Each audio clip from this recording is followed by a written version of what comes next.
जय गोपीजन वल्लभ गिरिवरधारी।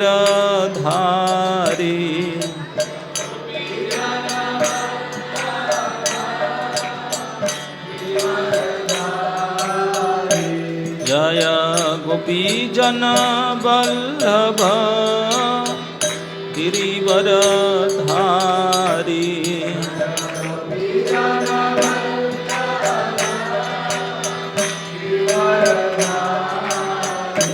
जय जसोदानंदन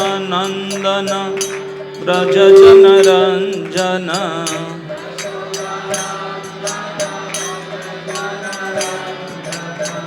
जसोदानंदन व्रज जनरंजन।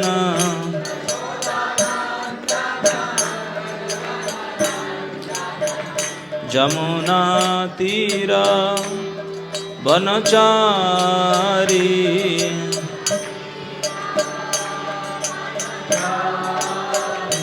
जमुना तीर वनचारी।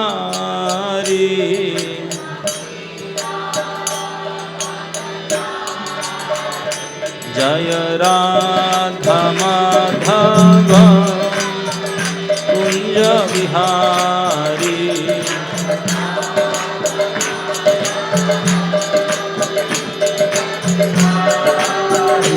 जय राधा माधव कुंज विहारी।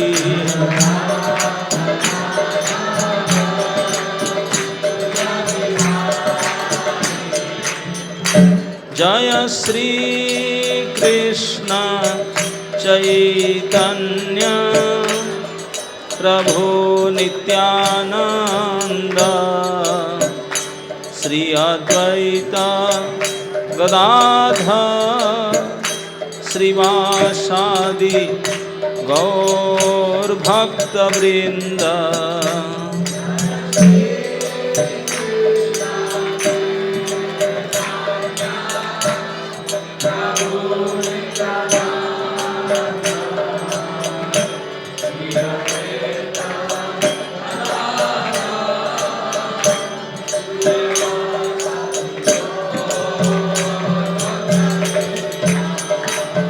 हरे कृष्णा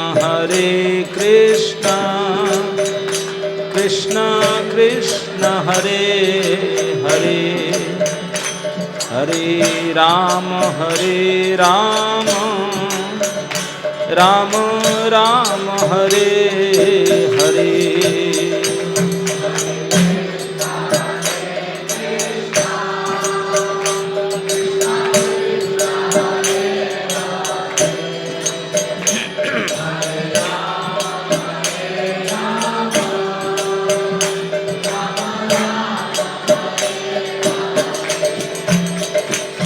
हरे कृष्णा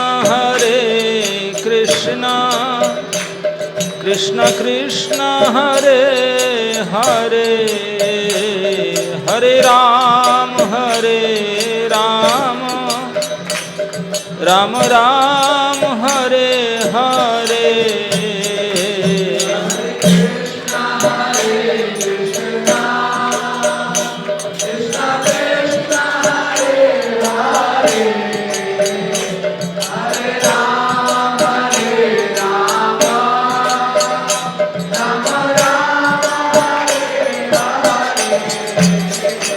हरे कृष्णा कृष्णा कृष्णा हरे हरे, हरे Ram Ram Ram Hare Hare.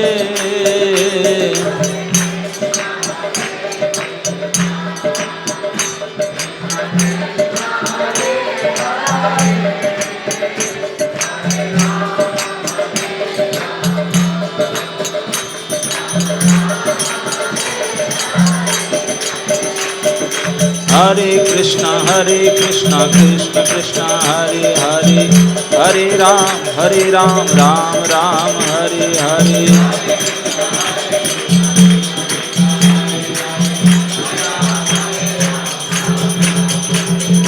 Hare Krishna Krishna Krishna Hare Hare, Hare Ram Ram Ram Hare Hare.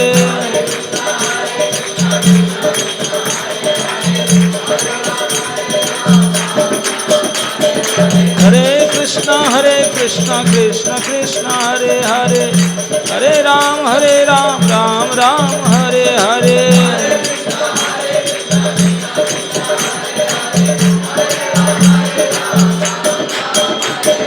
Hare Krishna Krishna Krishna Hare Hare, Hare Ram Ram Ram Hare Hare.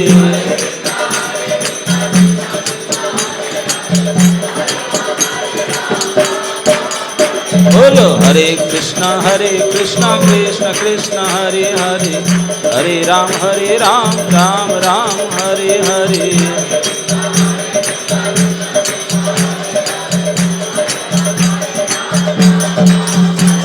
Hare Krishna Krishna Krishna Hare Hare, Hare Ram Ram Ram Hare Hare.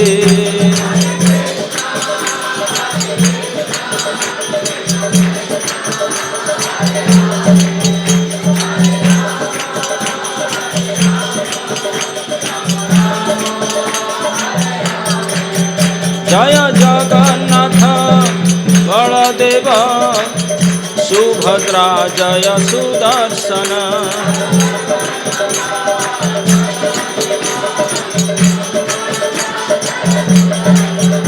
Nitai गौर हरि बोल हरि बोल हरि बोल हरि बोल.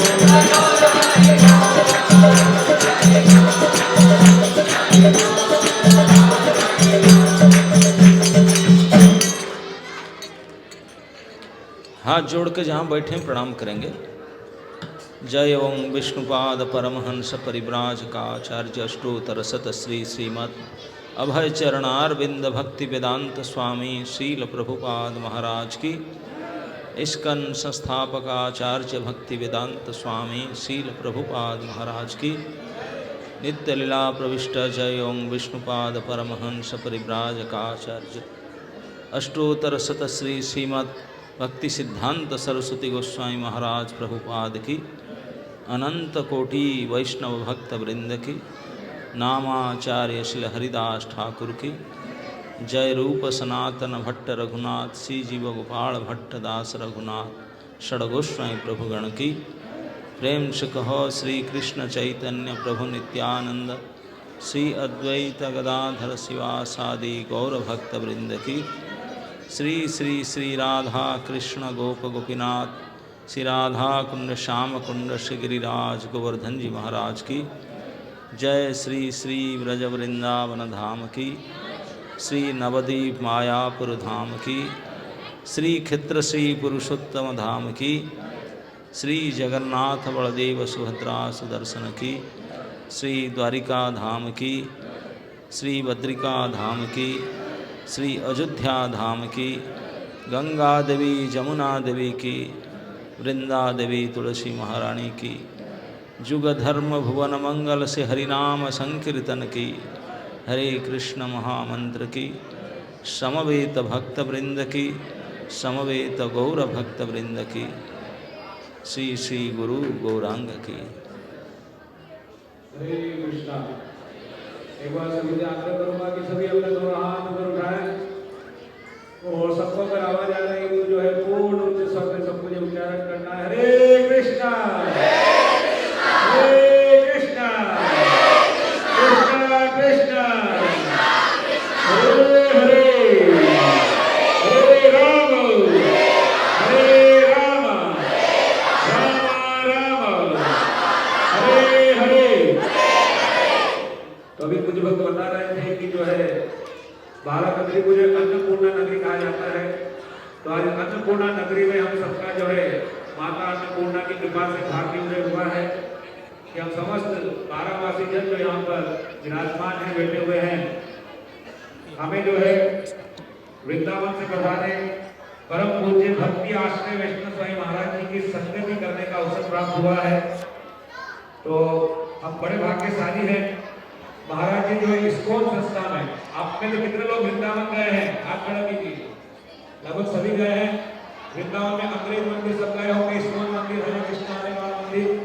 तो महाराज जी लगभग पिछले 40 वर्षों से जो है वृंदावन में निवास करते हुए जो है प्रचार कार्य कर रहे हैं। पूरे भारत के अलग अलग भागों में, भारत से बाहर भी अलग अलग भागों में महाराज जी प्रचार के लिए जाते हैं। हम तो बड़े सौभाग्यशाली हैं कि हमारे छोटे से शहर में महाराज जी जो है अपना अमूल्य समय निकाल के यहाँ पर बना रहे हैं। पिछले 40 वर्षों से जो है महाराज जी इस्कॉन संस्था के अंतर्गत जो है भिन्न भिन्न प्रकार की सेवाएं कर रहे हैं। पूरे राजस्थान के इस हाड़ौती संभाग के महाराज जी जो है प्रचार अधिकारी है और यह प्रचार करने महाराज जी आते रहते हैं। 12 में पहले भी महाराज जी, आज से 20-25 साल पहले भी महाराज जी आया करते थे भगवत गीता आदि वितरण करने के लिए। उस समय महाराज जी ने जो बीज बोए थे, आज जाकर के वो भूमि में बीज फलीभूत हुए हैं कि आज इतने सारे बच्चे यहाँ पर दिखाई दे रहे हैं। तो हम सब जो है जोरदार तरीके से फिर से हरे कृष्ण महामंत्र का उच्चारण करके महाराज जी का स्वागत करेंगे 12 की भूमि पर। महाराज जी सुबह 8 बजे से उज्जैन से चले थे, 1 बजे कोटा पहुंचे, वहां पे लंच लिया। लंच लेने के तुरंत बाद महाराज जी जो है फिर 2 घंटे का ट्रेवलिंग करके 12 आए हैं। तो आप एकदम उत्साह के साथ जो है महाराज जी का स्वागत कीजिए, ताकि अगले 1.5-2 घंटे जो है महाराज जी की अमृत वाणी की वर्षा हो और हम सब जो है इसी प्रकार से जो है भक्ति में आगे बढ़ पाए। एक बार फिर आपसे आग्रह करूंगा महाराज जी के स्वागत के लिए हरे कृष्ण महामंत्र का उच्चारण करेंगे। हरे कृष्ण कृष्ण कृष्ण हरे हरे, हरे राम राम राम हरे हरे। इस होली भक्ति आश्रम वैष्णव स्वामी महाराज के, श्री भगवान के। एक छोटा सा अनाउंसमेंट है कि महाराज जी के प्रवचन के बाद हमारे सीड्स स्कूल जो है, उनके स्कूल के छोटे छोटे बच्चे आए, उनके द्वारा एक नृत्य प्रस्तुति होगी और उसके बाद हनुमान चालीसा का पाठ भी छोटे बच्चे करेंगे यहाँ पर। तो पेरेंट्स जो है धैर्य बनाए रखें। महाराज जी के प्रवचन के बाद में आप सबके कार्यक्रम में होंगे यहाँ पर, उसके बाद गीता वितरण भी होगा। हरे कृष्णा। आप प्रवचन ध्यान से सुनिएगा। प्रवचन के बाद में क्यूज, छोटा सा क्यूज होगा, उसमें क्यूज भी देंगे आपको। बच्चों को साइलेंट मोड में रखने के लिए बोलो, बच्चों को भी साइलेंट मोड में रखने के लिए बोलो, बच्चों को साइलेंट मोड में रखना चाहिए। हरे कृष्णा।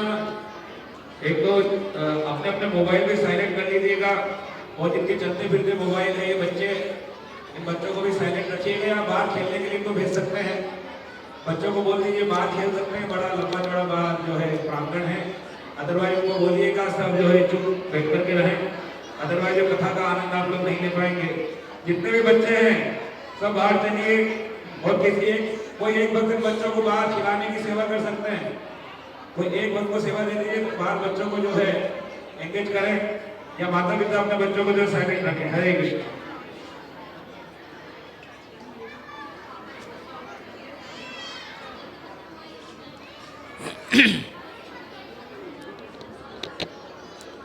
हरे कृष्ण। साउंड ठीक है अभी? ये this sound is okay now? Hare Krishna. तो मुझे बताया गया कि आप लोग सब भगवान श्री पुरुषोत्तम जगन्नाथ जी के उपासक हैं, श्री जगन्नाथ जी के कथा सुनना चाहते हैं। और गजेंद्रपति बता रहे थे कि आज कुछ स्कूल स्टूडेंट्स हैं जो भगवत गीता की प्रतियोगिता के प्रमाण पत्र पाएंगे। श्री जगन्नाथ जी स्वयं भगवान कृष्ण है, उसका प्रमाण के लिए एक कथा है बड़े सुंदर। ये सत्य घटना है। आज से लगभग साल से कुछ अधिक होगा पुराना घटना, श्री जगन्नाथपुरी में घटित हुआ था। आप जानते हैं जगन्नाथपुरी में मुख्य विग्रह श्री जगन्नाथ, बलदेव सुभद्रा सुदर्शन, उनको उपासना होता है। और पूरी में ही जितने लोग हैं सब भिन्न भिन्न प्रकार जगन्नाथ जी के सेवक हैं, अलग अलग प्रकार सेवा करते हैं। प्राय ब्राह्मण रहा करते हैं और जो भी अन्य पाठक हैं अन्य सेवा के लिए ही रहते हैं। तो यहाँ एक पंडा रहते थे जिनका जगन्नाथ के प्रति अटूट विश्वास था। उनका एक नियम था कि प्रतिदिन श्रीमद् भगवद गीता को पाठ करें। आमूलचूल पूरा 700 श्लोक आवृत्ति करते थे प्रतिदिन। स्नान करके आएंगे, 2 घंटा लगेगा पूरा धर्म क्षेत्र कुरुक्षेत्र से लेकर के अब ध्रुवा नीतिर मतिर ममा यहाँ तक पाठ करते थे प्रतिदिन। अब जानते हैं जो सही ब्राह्मण होते हैं वो गरीबी होते हैं। गरीबी ब्राह्मण का स्वभाव है। और वो ब्राह्मण देव गृहस्थ थे, उनकी पत्नी भी थी, एक पुत्र भी था, 3 परिवार में थे। और उनके इनकमिंग सोर्स कुछ नहीं था, भिक्षा ही था। भिक्षा करने का अधिकारी ब्राह्मण होते हैं। भिक्षा करके अपने जीविका निर्वाह करते थे, शांति से रहते थे। 3 प्राणी जो मिलता था, 1 टाइमर थे। हम लोग शास्त्र में 1 टाइमर 2 टाइमर समझते ना, 1 टाइमर 2 टाइमर। बस दिन में कितनी बार कोई खाते हैं आप लोग मुझे पता नहीं, सुबह दोपहर शाम भी खाते होंगे, कोई 2 बार खाते होंगे कोई। तो कि उनके ये सब स्थिति था कि 1 टाइमर थे। कुछ इतना था नहीं कि सुबह ब्रेकफास्ट बना के खा लें, नहीं। सुबह स्नान टान करके पूजा वूजा करके निकलते थे भिक्षा मांगने। भिक्षा करके जो अन्न लाते थे तो उसी को उनकी पत्नी पकाती थी। और उस बाजू में जो है साग नमक मिर्ची, बस सब्जी की भूल जाओ, वही जो मिला थोड़ा उसी से भगवान को दिखा करके अर्पित करके संतुष्ट रहते थे। कुछ अच्छा खा नहीं पाता, इसी चलता था। भीख मांग कर लाएंगे, वहाँ तो कोई सब्जी पनीर ये तो नहीं मिलेगा। कुछ चावल उड़ीसा के थे, वहाँ मुख्यतः चावल खाते, तो चावल लेकर आते थे। वो भी भिक्षा का चावल, सभी का घर में बासमती चावल मिलेगा कोई मतलब नहीं। किसी का घर में बासमती था, किसी का घर में सीधा चावल, किसी का बॉयल चावल, बॉयल राइस, आतप राइस, किसी का लाल राइस, किसी का पीला राइस, किसी का वाइट राइस, किसी राइस का लंबा है, किसी का हाफ है। अलग अलग कलर के, अलग अलग साइज के, अलग अलग वैरायटी के चावल भिक्षा में लाते थे। सब मिला करके बॉयल करके नमक मिर्ची लगा कर पा लेते थे। यही उनके प्रसाद, डेली यही था। खिचड़ी भी नहीं, खिचड़ी में तो हल्दी और सब्जी भी डालते हैं कुछ, वो भी नहीं था। घी फी तो स्वप्न की बात है। अभ्यास हो चुका था, इसलिए उनको कोई परेशानी नहीं था उसमें से। घर के 3 परिवार के प्राणी इसी को खा करके संतुष्ट थे। लेकिन घर में से जगन्नाथ जी के चित्रपट रखे थे, विग्रह रखने के लिए था नहीं, चित्रपट था। उसी को वही चावल दिखा करके अर्पण करके पाकर सजाते थे। और घर के काम संभालने के लिए पत्नी थी, और वो ब्राह्मण देवता जाते थे भिक्षा करने के लिए जाते थे। लेकिन भिक्षा करने के जाने के पहले उनका नियम था कि स्नान करके आते थे, जगन्नाथ भगवान के सामने बैठ करके बिल्कुल भगवद गीता के शुरुआत से लेकर अंत तक समस्त श्लोकों का आवृत्ति करते थे। फिर प्रणाम करके भिक्षा चोली लेकर के निकल जाते थे। और लगभग दोपहर तक वापस आते थे। जो उनका मिलता था फिर उसको 3 जन है उसको बॉयल करके वो कोई पा लेते थे। कोई नया वस्त्र खरीदना और कोई अलंकार खरीदना और तो सपने की बात काहे के सोचेंगे, सोचना ही पड़ता था, कभी सोचते ही नहीं थे। दैव जोग से एक ऐसे समय आया कि जिस क्षेत्र में रहते पुरी और आसपास क्षेत्र में बारिश के समय में बारिश नहीं हुआ। साउंड क्यों फ्लक्चुएट कर रहा है?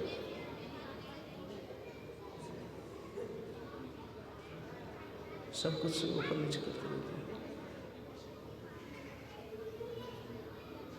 तो जब बारिश नहीं हुआ तो उस साल फसल उगा नहीं,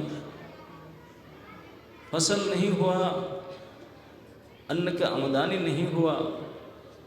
इसलिए लोग अब सजाग हो गए कि जो घर में है अन्न ये अगले साल उपजाऊ तक चलेगा या नहीं।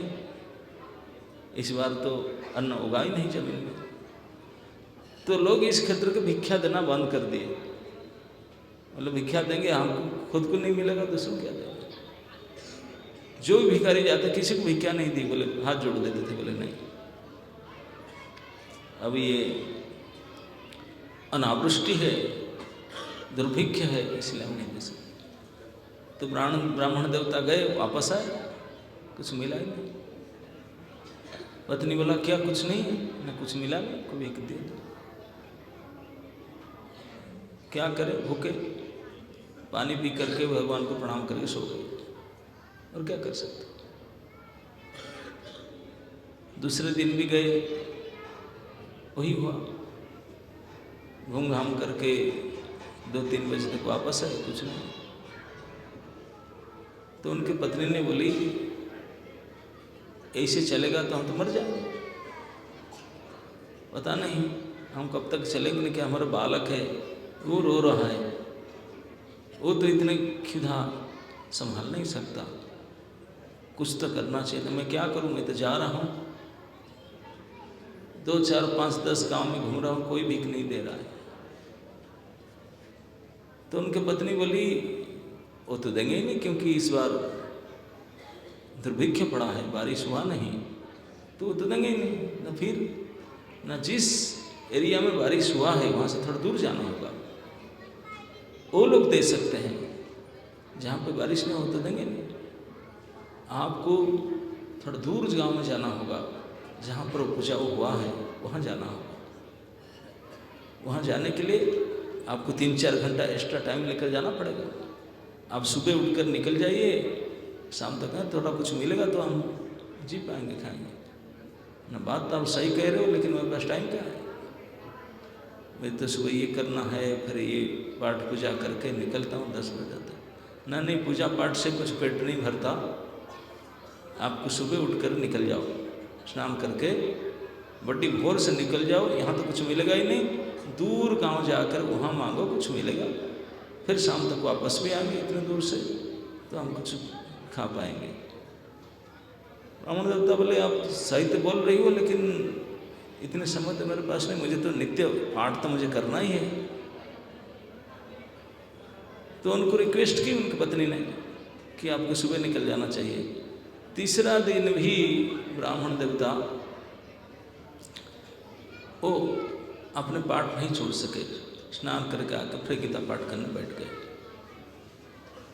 और 3 दिन तक फास्टिंग कौन संभाले। एक दिन एकादशी तो आप लोग नहीं करते हैं, 2 बार खा लेते हैं। और उनका तो ऐसा भी नहीं था स्थिति, सच्चाई में फास्टिंग कर रहे थे। तो आकर के लड़ने लगी कि ऐसा नहीं चलेगा। सुबह पोथी खोलकर बैठ गए, आपको जाना चाहिए भिक्षा के लिए। तो ब्राह्मण देव बोले कि देखो आप मुझे बोल रहे कि जाने के लिए, लेकिन मैं कैसे छोड़ के जा सकता हूँ। आपने जानता है मेरा नियम है, मैं नित्य प्रति गीता पाठ कर रहा हूँ और यही मेरे भगवान के प्रति उपासना है। मैं जानता हूँ कि प्रभु ही हमारे पालक पोषक रक्षक है। अगर वो हमको भूखा रखना चाहते हैं तो उसमें उनका कुछ तो भलाई होगा, वो कुछ सोचे होंगे। सारे अन्न तो उन्हीं का है, वो अगर नहीं देना चाहेंगे हम कैसे लाएंगे? दाने दाने में लिखा है, ये मानते ना नहीं है? हर एक दाने पर आपका नाम प्रिंट आउट है, आप देख नहीं पाते। जिस दाने पर आपका नाम नहीं लिखा होगा, अगर बाई चांस उसको मुंह में ले ले उल्टी होकर निकल जाएगा, नहीं खा सकते, वो दूसरे का है। ऐसा जो आपका है वही आप लेंगे। तो इसलिए हमारा जो हाँ हमारे पास आएगा, हम तो परिश्रम कर ही रहे हैं। तो उनकी पत्नी बोली, ये सब मुझे मत सिखाओ, दाने दाने में लिखा है तो जो दाने में लिखा हो दाना जाकर लिख रहा हो, लिखा हो जा करके। आप नीलट्ठा की तरह बैठ के पोथी निकाल करके और पेट भर जाएगा। भगवान हाथ पैर दिए, परिश्रम करना पड़ेगा, ठीक है, भाग्य भी है, पुरुषार्थ भी तो है, ऐसे न कर। तो पति पत्नियों के बीच में जुक्ति चलने लगा, जुक्ति बढ़ने लगा। पत्नी का कहना भी सही था कि 3 दिन होने लगा, आप यही बैठे रहे, घूम कर आ जा रहे 5 गांव में, इसे कैसे पेट भरेगा? मर जाएंगे सब। बेटा आपके सामने मरने वाला है, रो रहा है सो करके, गीला कपड़ा करके उनके पेट में डाल करके सुला रखा है, कुछ नहीं दाना खाना, क्या करें इस दशा। 1000 साल पहले के बाद जहाँ फोन नहीं था, गाड़ी घोड़ा नहीं था, कुछ नहीं था, यहाँ का खबर दूसरे को पता नहीं चलता था। इस स्थिति में तो ब्राह्मण देव बोले, ठीक है, प्रभु अगर हमारे भाग्य में है तो कहीं ना कहीं देंगे, तो मैं उनको छोड़कर नहीं जा सकता हूँ, मैं मेरा नियम गीता पाठ पूर्ण करूँगा फिर जाऊँगा। वो उनको मना कर रहे थे, बोले नहीं, आप 2 घंटा 2.5 घंटा खराब कर रहे हैं, इतने समय आप चल कर जाएंगे तो दूर देश जा सकते हैं। क्योंकि तीसरा दिन में उनको सचमुच बहुत भूख में व्याकुल होते थे, और वो स्त्री को देखा नहीं जाता था उनके पुत्र का इस प्रकार स्थिति, दुखद स्थिति। वो बार बार रो करके उनकी झगड़ रही थी। ब्राह्मण देव गीता पढ़ते हुए 9वां अध्याय के 22 नंबर श्लोक, जिसमें भगवान कहते हैं, अनन्य चिंतयन्तु माम ये जना पर्युपासते तेषां नित्यभियुक्तानां योगक्षेमं वहाम्यहम्। भगवान कृष्ण कहते हैं अर्जुन को, जो अन्य भाव से मेरा चिंतन करते हैं, मेरा पूजन उपासना करते हैं, और किसी का नहीं, मेरा ही, न अन्य अनन्य, अनन्य भाव से जो मेरा उपासना करते हैं, उन लोगों का योग और खेम मैं वहन करता हूँ, मैं वहन करता हूँ। वहामी अहम, योग कहते हैं जो नहीं है ला कर देता हूँ, खेम कहते हैं जो है उसको बचा कर रखता हूँ, नष्ट नहीं होने, सुरक्षा प्रदान करता हूँ। और भगवान कहते हैं कि मैं स्वयं ये काम करता हूँ, जो मेरे अन्य भाव से उपासना करते हैं, पूजा करते हैं, उनके लिए मैं स्वयं करता हूँ। आजकल बहुत ऐसे बड़े बड़े नेता हैं,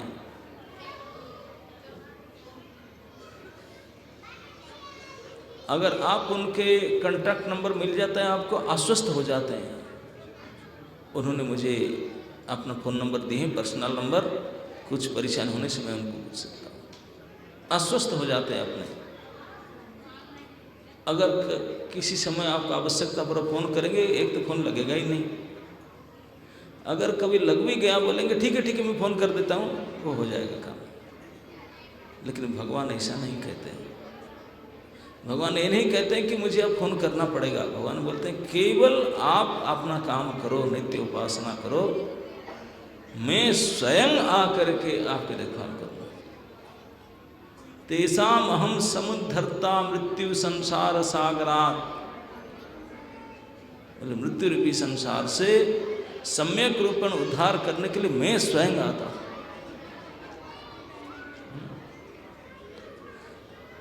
तो भगवान के वाणी की स्वयं आते हैं। तो बोले कि देखो, अपने पत्नी को देखा, भगवान स्वयं कहते हैं अगर मैं अनन्य भाव से उनके उपासना करता हूँ, उनके मुखनिश्चित वाणी उसको पाठ करता हूँ प्रतिदिन, तो निश्चित रूप से वो हमारा कुछ व्यवस्था करेगा।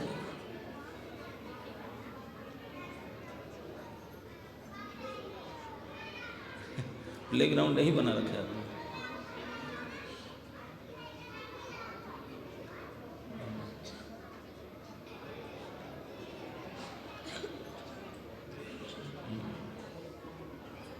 ओके। हरे कृष्णा। एक बार ये सबसे निवेदन है कि एक बार एकदम पिन ड्रॉप साइलेंस रखिएगा, कोई बात नहीं करेगा।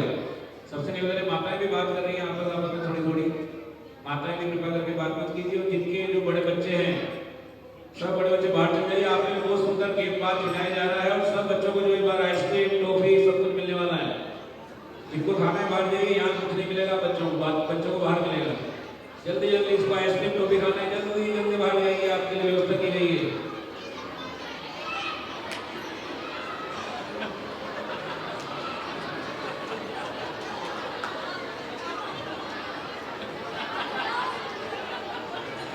बाकी लोग साथ में निकलते सुनिए, हरि बोल। बाकी लोग साथ में रहिए, बाकी लोग साथ में रहिए। हरे कृष्णा। आवाज नहीं आनी चाहिए किसी की, एकदम चुप साथ में सुनिएगा। हरे कृष्ण। तो उस ब्राह्मण देवता ने उनको इस श्लोक दिखा करके बता रहे थे कि जब भगवान के मुखनिश्चित वाणी है, भगवान कहते हैं जो अनन्य भाव से मेरा उपासना करते हैं उनके योग के मैं स्वयं वहन करता हूँ। तो फिर आप क्यों चिंता करते मेरे से लड़ झगड़ कर रहा है? हम अपने उपासना करेंगे और भगवान अपने वचन पूरा करेंगे। भगवान का वचन झूठा नहीं हो सकता, वो सत्य मूर्ति हो, सत्य अवश्य पालन करेंगे। लेकिन 3 दिन होने को ही पेट में दाना नहीं है, कोई क्रोध संभालेगा? अगर आप भी होते क्या हाल कर देते? तो ब्राह्मणी को संभला नहीं गया, बोला आप 3 दिन से ही मुझे बता रहे हैं, अगर ठाकुर जी होते तो हमको कुछ देते खाने के लिए, अब तो मरने के दाव पर हम हो गए, आप ऐसे बोलते। वो बोलता नहीं, भगवान क्या झूठ थोड़ी बोलते हैं। तो उनको सहन नहीं हुआ, ब्राह्मणी को गुस्से में आकर के झगड़ा तो कर रही थी। अपने एक हेयर पिन लगाते ना लोग सब, जो बांधते हैं बाल को, उसको ठीक रखने के लिए पिन लगाते हैं। तो पिन लगाई थी उन्होंने अपने केस को जुड़ा के बांधा। वो पिन निकाल करके जो पोथी से जो दिखा रहे थे, बोले दिलो लिखा है श्लोक, उसको काट दी। 2 लाइन काट दी उसके ऊपर, दोनों लाइन का श्लोक था उसमें, कांटा में काट दी। तभी जमाना में पुस्तक नहीं था, पेपर एंड ये सब नहीं होता था, ये ताल पत्र होता ना, भोजपत्र, उसी में लिखा होता था। तो पोथी में जो लिखा था उसमें वो कांटा से काट दी। जब काट दी पोथी उठा करके कांटा से, तो ब्राह्मण को बहुत दुख लगा, बुरा लगा।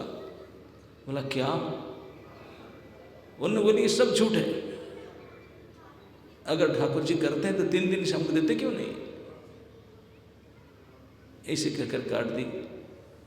ब्राह्मण बहुत रुष्ट हो गए,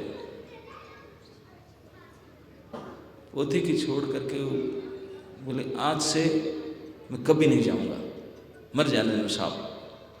वो बोला ठीक है मर जाओ। खूब दोनों ही झगड़ने लगे गुस्से में, और पतिदेव पोथी को छोड़ करके, घर तो एक ही था, घर में जाकर अंदर से कबाड़ बंद करके चुप हो गए।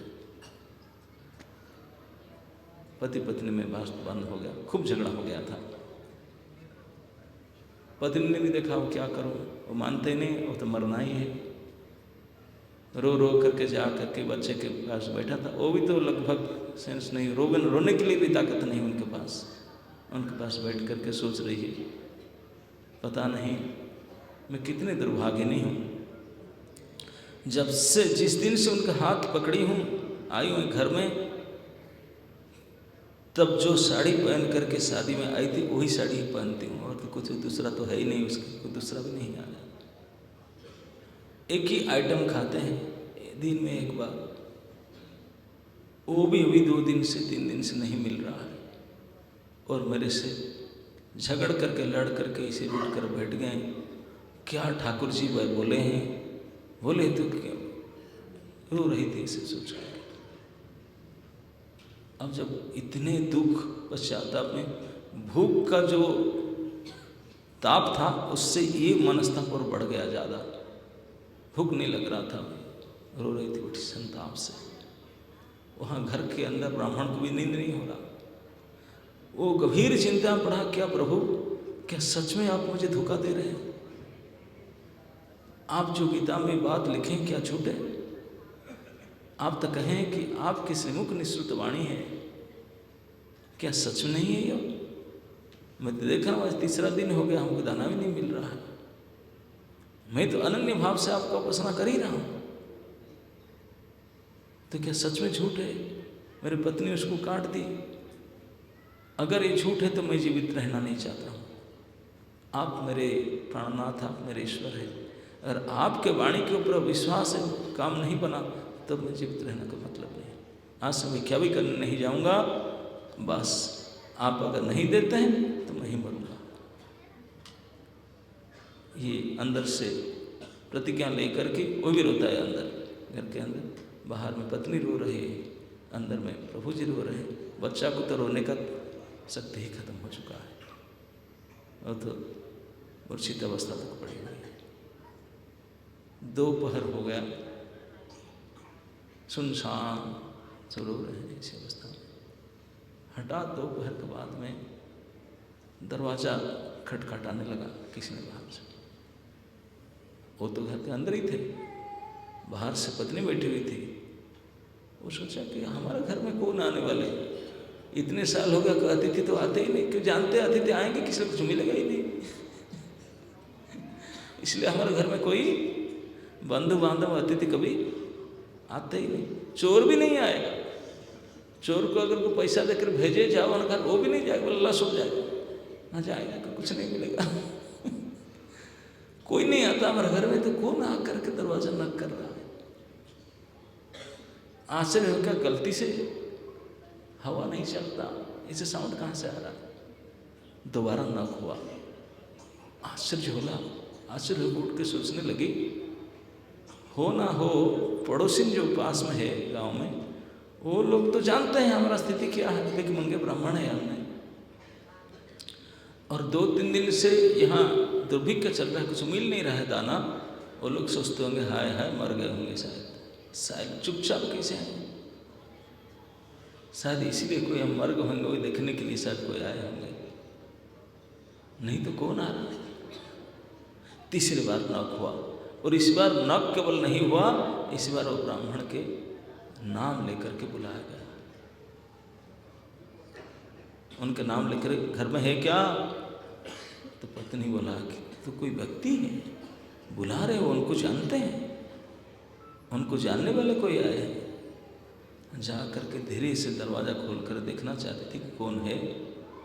दरवाज़ा खोली, देखे एक छोटा सा बालक, किशोर अवस्था के बालक, सांवला से हैं, बड़े सुंदर देखने के लिए हैं, मधुर बोली बोलती है। वो खड़ा है और कुछ सामान लेकर आया बहुत सारे, और पूछ रहा है। तो उन्होंने पूछे तुम कौन है? बालक ने बोला कि क्या ये उनका घर है? उन पंडा के उस इलाका में प्रसिद्ध नाम था गीता पंडा, क्योंकि गीता ही पढ़ते थे वो। गीता के प्रति उनका प्रगाढ़ निष्ठा, गीता पाठ पूरे आमूल-चूल गीता प्रतिदिन पाठ करते थे, इसलिए पूरे इस इलाका में उनको गीता पंडा करके लोग बोलते थे। तो बोले कि उनके घर है क्या?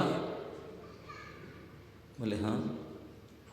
वो है नहीं, ऐसे थोड़ा विश्राम कर रहे हैं ना। अच्छा अच्छा अच्छा अच्छा, ठीक ठीक ठीक विश्राम, मैं उनको डिस्टर्ब नहीं करना चाहता हूँ। तो फिर क्या सेवा ना, उनका कुछ ऑर्डर दिया हुआ था, डिलीवरी देने में मुझे लेट हो गया, क्षमा करें, उनके सामान आप लीजिए, आप उनकी पत्नी हो ना। हाँ ठीक है, उनको डिस्टर्ब नहीं करना, सामान ले लीजिए, उन्हीं का ही सामान है तो लीजिए। तो वो देखा कि कुछ सामान लेकर आ रहे हैं, तो पहली बार जब से घर में आया अभी तक ऐसा कोई सामान ही नहीं आया था। और वो बोलते नहीं उन्हीं का है, मैं उनके ही हूँ, ये सामान लाया हूँ देने के लिए। देते गए, पत्नी लेकर घर में रख रही है, दे रहे हैं, लेकर रख रहे हैं, दे रहे, खत्म ही नहीं हो रहा, पूरा घर भर गया, छत तक जितने भी जगह था, आंगन, घर, कोठरी, पाकशाला सब भर गया, कोई घर में रखने के लिए जगह ही नहीं हो रही। तब अगर पूछा कितनी सामान तुम्हारा लेकर आया, घर भर गया, मेरा जगह ही नहीं रखने ना, बस अभी ये आइटम लिख लीजिए कुछ। लास्ट में कुछ दे करके बोले अब मैं जा रहा हूँ। तो इतने सारे सामग्री में क्या था, चावल था, दाल था, घी था और अनेक प्रकार की सब्जी था, नारियल था, कुछ फास्ट फूड था, कुछ स्वीट था, गुड़ था और विभिन्न प्रकार के सब घर में जो खाद्य उपयोगी सामग्री, नाना प्रकार के सामग्री सब लेकर दे रहे थे। वो कभी जीवन में इस घर में आने से बाद में इस प्रकार सामग्री देखा था ना, खाने का चांस था, सब दे रहे थे। अंत में कुछ फास्ट फूड दे, बोले वो तुरंत उसको कुकिंग नहीं करना पड़ेगा, तुरंत खा सकते हैं, उसको रख लीजिए। पूरा घर खचाखच भर पड़ा है। तो पत्नी तो आश्चर्य हो चुकी थी, सोच रही थी कौन ये है, वो तो भिखारी रहे, उनका कौन ऐसे परिचित आदमी है जो इतने सामान ला कर देता है। उनको समझ में नहीं आ रहा था। वो बारंबार बोला कि कोई गलती तो नहीं ना, नहीं मैंने आकर पूछा ना, मैं बिल्कुल पक्के एड्रेस में आया हूँ, ये उन्हीं के घर है ना, बस उन्हीं के सामान है, सामान उनका है। दरअसल मेरा लेट हो गया आने में, मैं कुछ काम में व्यस्त था, मुझे परसों ला कर दे देना था, लेकिन 2 दिन मुझे लेट हो गया आने में, तो मैं क्षमा प्रार्थना करता हूँ। अगर आपके पतिदेव उठेंगे तो उनको मेरे ओर से क्षमा बता देना, मैं ला कर दे गया था, गलती मान रहा हूँ। तो वो पत्नी बहुत प्रसन्न हुई इतने सामान पाकर, बोला कि बेटा तू इतने सामान खुद लेकर के आया कैरी करके। बहन शब्द का अर्थ है, यहाँ भगवान कहते बहामी अहम।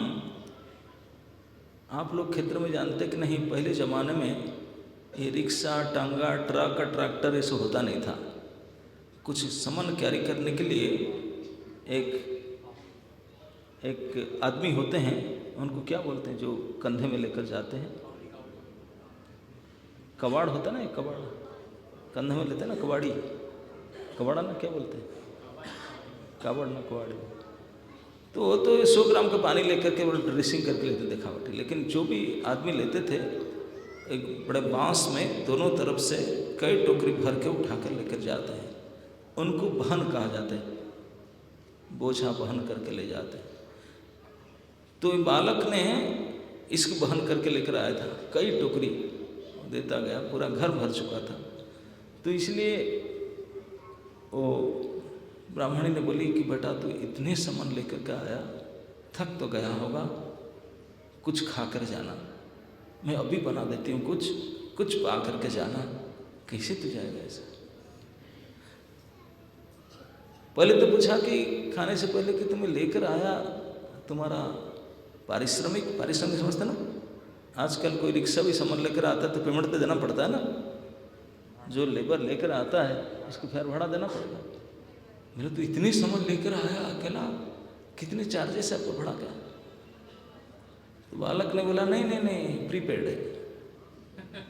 प्रीपेड समझते ना, पहले से पेमेंट हो चुका है, आपको देना नहीं पड़ेगा, उन्होंने पेड कर चुके हैं उनकी तरफ से, आपको नहीं देना पड़ेगा। अच्छा हाँ उन्होंने पेमेंट कर चुके हैं। तो बोले ठीक है, पेमेंट नहीं लगे तो कुछ भोजन करके जा। वो मना करते थे, बोले नहीं। लेकिन उन्होंने बहुत बाध्य किया, बोले तो इतने मासूम लड़का है, इतने सामान लेकर आया तो खाली हाथ जाएगा, वो खराब सोचेंगे, तो कुछ तो खा कर जा। अगर आपका भाड़ा नहीं लेगा तो कुछ भोजन करके जाना पड़ेगा। बाध्य की उनको कुछ भोजन करने के लिए, तो लड़का मना कर रहा था। अंत में बोले नहीं, कुछ तो खाकर जाना पड़ेगा। तो बोला माता जी आप इतने बोल रहे हैं, मैं खा भी लेता, लेकिन खाने का शक्ति नहीं मेरा। बोले क्यों रे बेटा, क्यों नहीं खा सकता? ना क्योंकि मेरा मुख में घाव है, अब मैं खा नहीं सकता हूँ। आपके मुख में घाव है? कैसे घाव?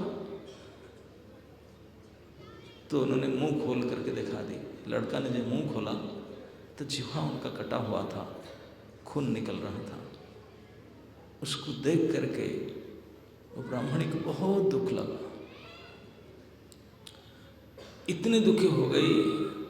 बोला कौन ऐसे निष्ठुर है, नृशंस है, आपको ऐसे कष्ट दिया, इतनी तकलीफ, अब इतने अच्छे बालक हो, कष्ट कौन दिया आपको? रो पड़ी। बालक ने बोला मैया मेरा दुर्भाग्य है, मेरे दुर्भाग्य के कारण मुझे इसे कष्ट भोगना पड़ता है। आप क्यों दुख कर रहे हो? जब तक मेरा भाग्य नहीं सुधरेगा मैं तो दुख भोगूंगी। आपने कर्म का भोग तो आपको करना ही पड़ेगा मेरे प्राण। कह करके हाथ जोड़ के लड़का ने चला गया तो बड़े दुखी होकर के रो करके आया। आकर जल्दी से कुछ बना लेना चाहता था, तो मटका था उसमें पानी डाल कर अन्न जब बनाने लगी, वो अन्न तो यहाँ का राजस्थान का प्रोडक्ट नहीं था, सप्लाई को अन्न कुछ विशेष अन्न था। उसको पानी में डालकर जैसे पकाने लगी, गरम करने लगी, उसका स्मेल आधा किलोमीटर तक जाता था, जिसका नाम सच में बासमती वो था। हो आजकल बासमती का तो वासना ही नहीं, जो पकाते उनके नाक में नहीं आता वासना, दूसरा पैसा। लेकिन ये तो सही में बासमती चावल था। तो इतने महा सुगंध आ रहा था उस अन्न का। घर में जो उनके पति दुख में ऐसे पड़े हुए थे, उनको गंध आया। बोले ये कहाँ से आ रहा है ये सुगंध? क्या मेरे घर में? स्वप्न तो मैं नहीं देख रहा हूँ, दिन है, सुगंध कैसे आ रहा है? मेरे घर में एक अन्न बन रहा है क्या?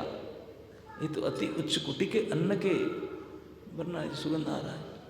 विश्वास नहीं हो रहा उनको, कैसे सुगंध आ रहा है। तो उन्होंने कबाड़ खोल करके देखना चाहते थे कि क्या सत्य था। जब दरवाजा खोले देखे कि घर में कोई जगह ही नहीं, ठसाठस भरा हुआ है सामग्री, और आश्चर्य हो गए। अब पत्नी ब्राह्मणी जब कुकिंग कर रही थी, सामान जब घर में रखे थे, तभी से उनके मन में आया, हाय हाय मैं पगली पापिनी मेरे पति को नहीं पहचान पाई। इतने गाली दे रही थी 2 दिन से, आज तो क्या क्या लड़ झगड़ करके इतना की, लेकिन सच में नहीं पहचान पाई उनको। कितने बड़े हैं, तो देवता है। ऐसे ऐसे आदमी उनके पास है, ऐसे ऐसे लड़का है कि कितने सामान दे रहा था करके। उनको पहले पेमेंट भी करते हैं, बोलते हैं कि लड़का ऐसे बोल रहा था। कितने महान है। मैं मूर्ख उनको इतने लड़ाई झगड़ा की, इतने उनको दुर्वचन कही, बहुत ग्लानि महसूस कर रही थी, बहुत गिल्ट फीलिंग कर रही थी, सोच रही थी क्या करूं। शर्मिंदा हो रही थी कि पति आने से मैंने उनको क्षमा प्रार्थना करूंगी अवश्य। इतने में कुकिंग कर रही थी, बैठ के ये बात सोच रही थी। पति दरवाजा तो खोल करके देखा कि पति देव दरवाजा खोलकर देख रहे हैं। जैसे पति की देखा, दरवाजा खोला, उठ करके जाके धड़म से पैर पकड़ कर गिर गई और रोने लगी। माफ़ कर दीजिए मुझे, मैं आपको ऐसे ऐसे दुर्वचन कही, आप मन नहीं पहचानता था कि आप इतने बड़े हैं, आप कैसे ऐसे आदमी हैं, आप फिर क्यों नहीं पहले से आते थे इस समय? अभी तीसरे दिन लाए, आप कैसे लोग हैं, तो पहले शाम किसी भूखे क्यों मर रहे थे, ऐसे कह कर रोने लगी। पति बोलते हैं, अरे पगली तो ऐसे वो तो सोच रहे थे कि और लड़ाई झगड़ा होगा, लेकिन बिल्कुल विपरीत है। बोले घटना क्या है, तो ऐसे क्यों कर रही है। तो उन्होंने सारी स्टोरी बताने लगी, ऐसे ऐसे हम सो गए थे, दोपहर में ऐसे नक हुआ, मैं खोल करके देखा तो एक लड़का इस सारे सामग्री लाई, ये सब देखे और बारंबार बोल रहे थे आपका नाम। बोले मैं उनका हूँ, उनके दिया हुआ सामान मैं लाके पहुँचा रहा हूँ, लेट हो गया, मुझे क्षमा प्रार्थना कर रहा हूँ। मैं तो उनको पूछा कि कुछ लेकर जाओगे, तो एक समय बोला नहीं प्रीपेड है, आपके पति मुझे पेमेंट पहले कर चुके हैं। और इतने सामग्री, इतने हाई क्वालिटी के चीज़, इतने अच्छे ग्रेड की चीज़ घर में रखने की जगह ही नहीं, वो तो देते ही रहता था। लेकिन एक बात है, इतने अच्छा सा लड़का था, लेकिन पता नहीं कौन मूर्ख नृशंस निष्ठुर व्यक्ति उनकी जीवा काट दिया। कुछ खा नहीं पा रहा है लड़का, मैं कुछ खाने के लिए उसको रिक्वेस्ट किया, वो तो मना कर रहा था, मैं बाध्य किया तो मुंह खोलकर दिखा दिया। ओहो, वो ज़्यादा रोने लगी पत्नी ने। इतने कठोर, इतने मासूम लड़के के जीवा को कौन काट दिया। ब्राह्मण देव ने इस सारे कथा सुन रहे थे, आश्चर्यचकित होकर सुन रहे थे। वो सोच रहे थे कि बता, मेरे तो कोई है ही नहीं, अगर मेरे कोई होता तो मैं 2 दिन से इसे खा लिया था, भूखा रहा था, पानी पीकर सोता। नहीं, ऐसे कैसे हो सकता। वो लड़का का बात तो मैं मिथ्या नहीं मान सकती हूँ, वो तो बिल्कुल सच बता रही थी। तो जब उन्होंने बोली कि उनके जीवा कटा हुआ था और खून निकल रहा था, तब ब्राह्मण दत्त को पता चला। बोला अच्छा ऐसा है ना। और बोल रहा था कौन ऐसा कर सकता है, इतने दुष्ट कौन है। तब ब्राह्मण देव बोले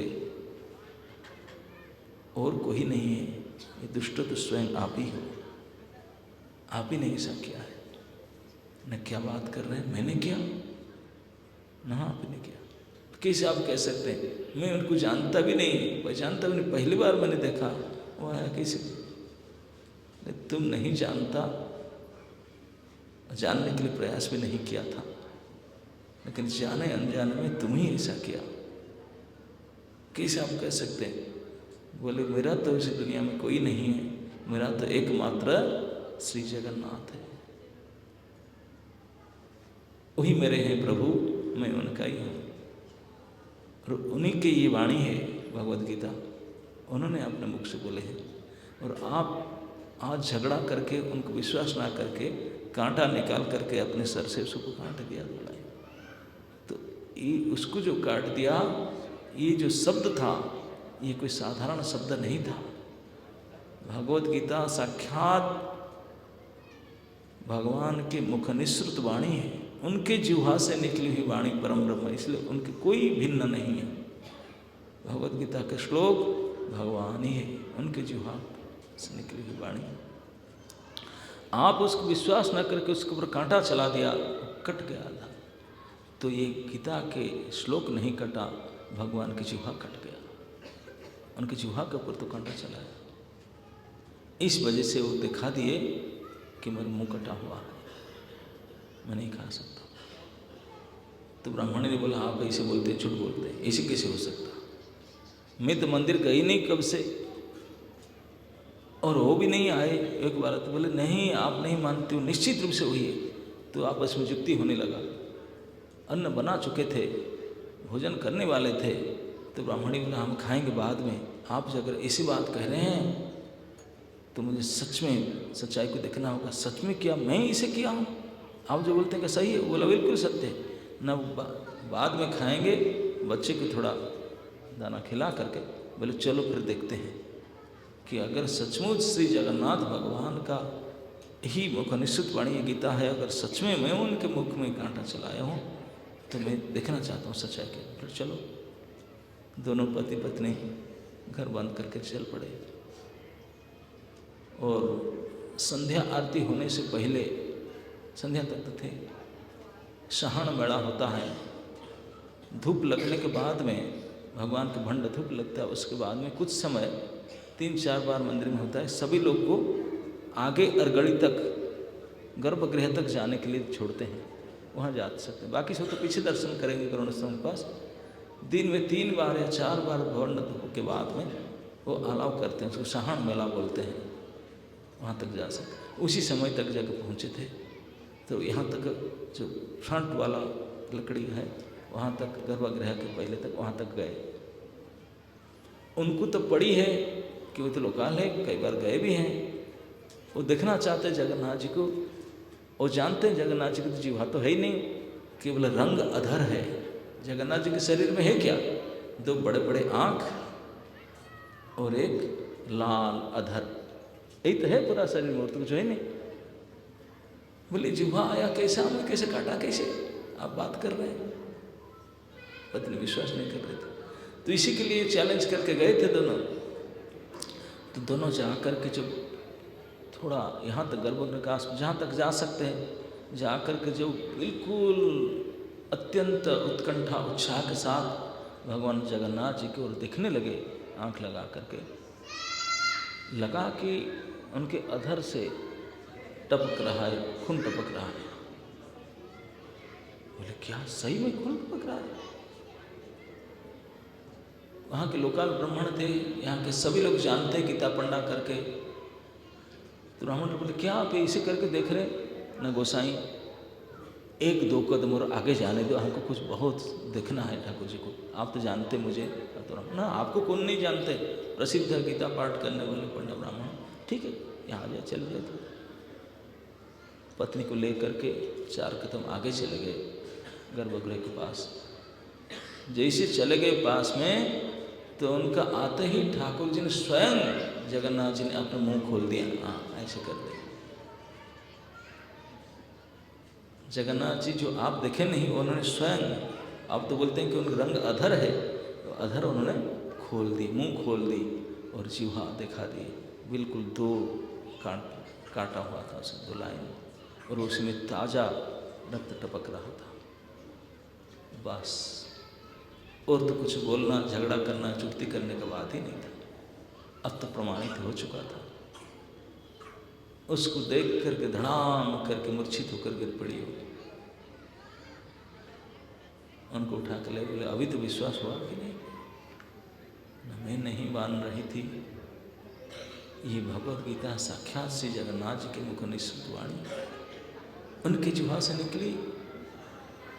अभी भी हजारों साल बीत गया, वो गीता के जो शब्द है, गीता के जो अक्षर है, जो श्लोक है, ये अभी भी भगवान के जिह्वा से निकली हुई वाणी की, परम ब्रह्म के निश्चित वाणी करके वो उनके जिह्वाग्र में आज भी कनेक्टेड है।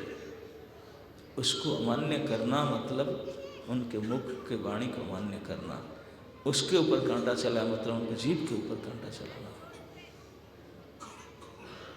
ये भगवान जगन्नाथ जी ने प्रमाणित करके दिखा दिए इस ब्राह्मण दंपति को। ब्राह्मणी ने देख ली, अब क्या करें? रोध हो करके बड़ी ग्लानि के साथ दुखी होकर के बारंबार सर पीटने लगी, माफ़ी मांगने लगी, क्षमा प्रार्थना करने लगी। मैं पगली, मैं पापी, मैं हतभागिनी, ऐसे करके बहुत लोग प्रार्थना करने लगी। अब पति के पर पकड़ बोली मैं क्या करूं, मेरा क्या दशा होगा? इतनी बड़ी मैं गलती की हूँ, पाप कर ली, भगवान के मुख में कांटा चला करके उन जिह्वा को काट ली। अब मेरा प्रायश्चित क्या होगा? क्या करूं मैंने? मुझे तो भूख नहीं, खाने की इच्छा नहीं करता। अब मुझे बता मैं क्या करूं, क्या करूं? तो पति बोले अब तो कर चुकी है जो क्या है ना, तो कुछ तो प्रायश्चित प्रभु को पूछिए, क्या प्रायश्चित मैं करूं? इतनी बड़ी मैंने गलती की। तो उनके पति ने बोले प्रायश्चित यही है, जिस मुख से आप उनको गाली दी थी, इस मुख से उनको गुणगान करना होगा, है ना? तभी उसको प्रायश्चित होता ना। वो कैसे करेंगे ना? जब उनका विश्वास के साथ इतने खोरी खट्टी गाली सुनाई, अब आपको ही मेरे तरह प्रतिज्ञा करना होगा कि जीवन पर्यंत आपकी परम विश्वास के साथ गीता का पाठ करोगे आज से। उन्हें कान नाक पकड़ करके वहीं प्रतिज्ञा की, कसम खाई कि आज से साक्षात जगन्नाथ जी के मुख निषुद्ध वाणी भगवद गीता को आप भी जैसे पढ़ते हैं मैं भी ऐसे पढ़ूंगी। केवल पति पढ़ रहे थे, वो पत्नी मिल गई। अब तो इस प्रकार कसम खा कर बोले मर भी जाएं तब नहीं छोड़ेंगे, कहीं नहीं जाएंगे, अब तो पाठ करेंगे।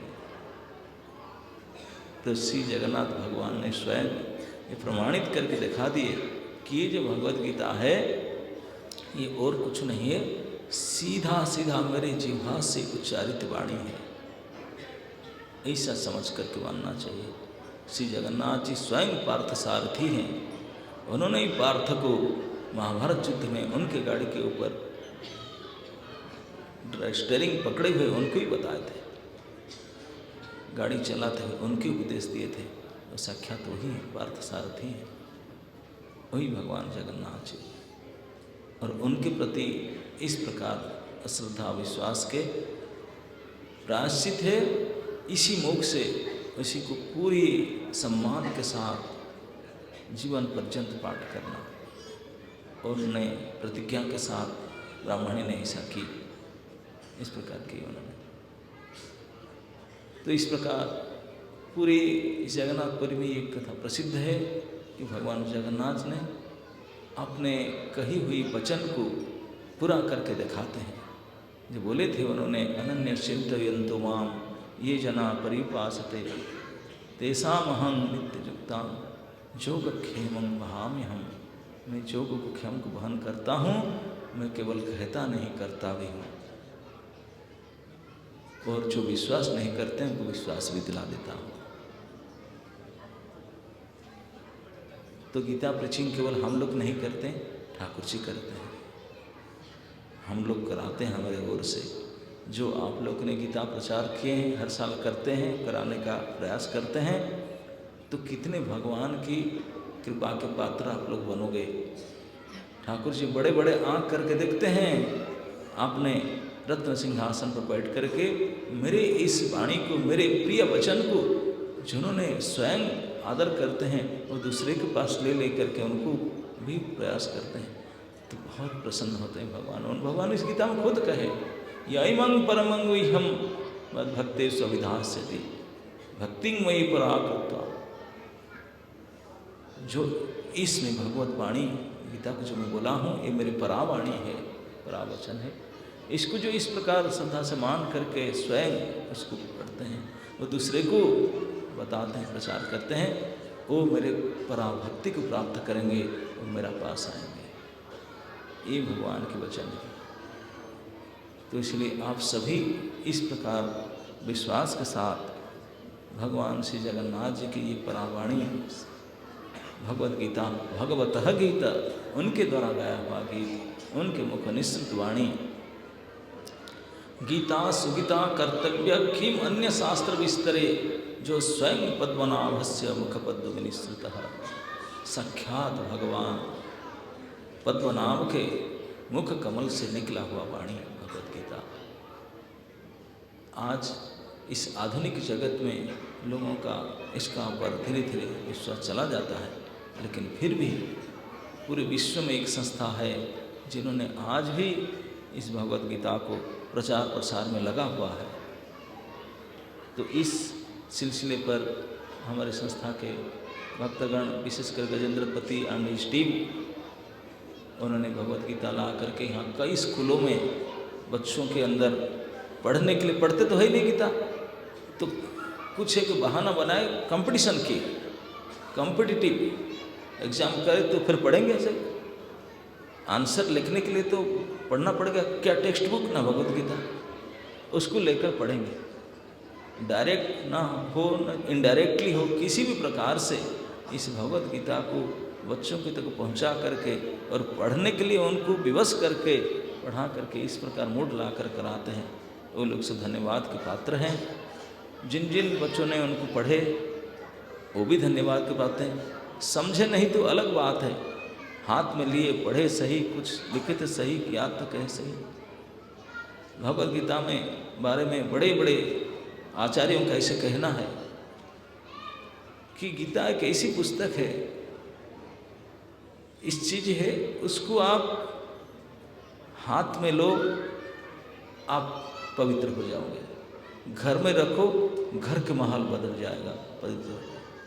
अगर उसको पाठ करें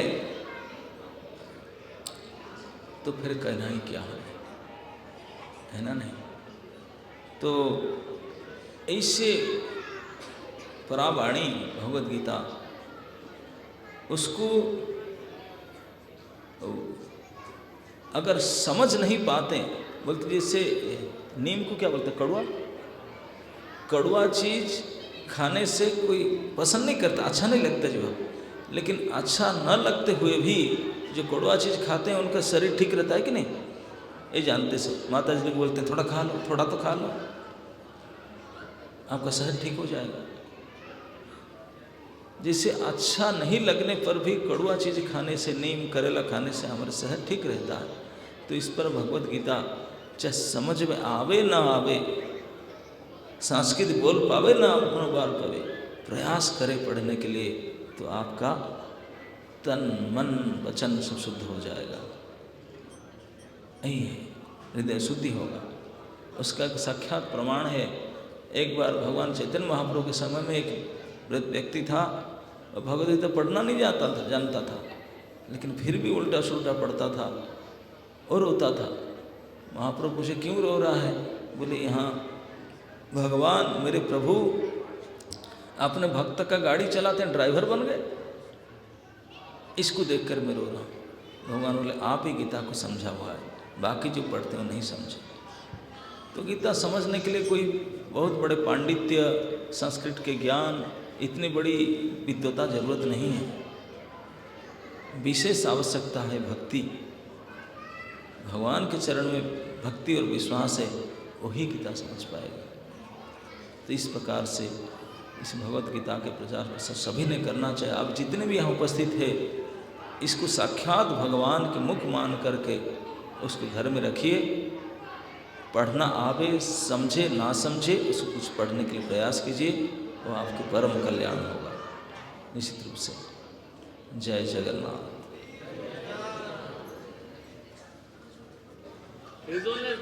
वैष्णव महाराज की जय, प्रभुपाद की श्री जगन्नाथ स्वामी की